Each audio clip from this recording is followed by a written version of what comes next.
Grand Cherokee,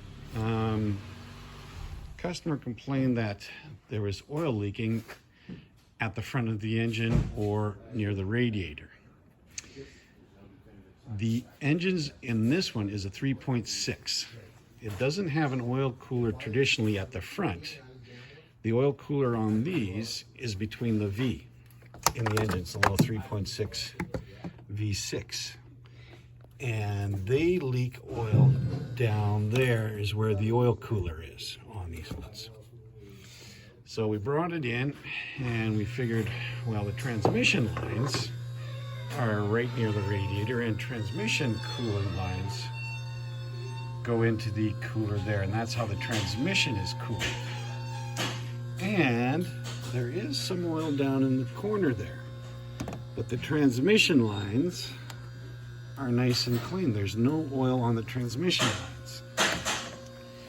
Take the rad cap off, and that is not coolant.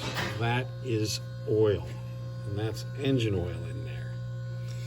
And so what's happened is head gasket and or with that oil, with the engine oil cooler is down in the V there, that can leak into coolant passages, goes into the radiator and ends up in the bottle there. And then that little hole there is where it leaks out when it's under pressure and drops down onto the frame and leaks underneath. Is why people think, well, it's leaking oil from the engine oil cooler at the front. It's not leaking out of the engine oil cooler, it's leaking out of that overflow bottle, and you can see how much oil is actually in there. The top part is all oil in that coolant bottle, and the bottom part is where the antifreeze is.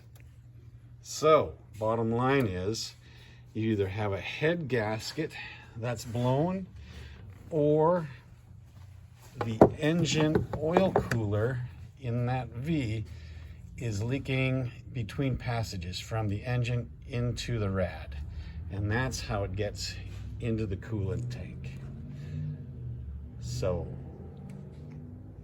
big job either way. First thing you would probably want to do, the cheapest one, is you take all this off and get at the engine oil cooler, which is down in the V there, and see if that's leaking. But either way, it's a big job, and doing heads is that's almost prohibitively expensive. It's a huge job. So either way, it's a big issue.